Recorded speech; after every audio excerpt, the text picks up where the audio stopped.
Warm take. If you say Yuri or Yaoi as soon as you see two friends of the same gender, but then say shipping two friends of the opposite gender is weird, you're a hypocrite.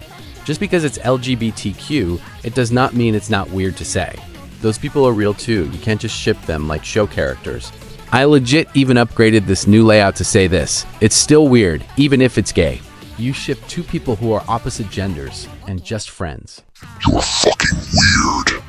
You ship two people who are the same genders and just friends? You're also fucking weird.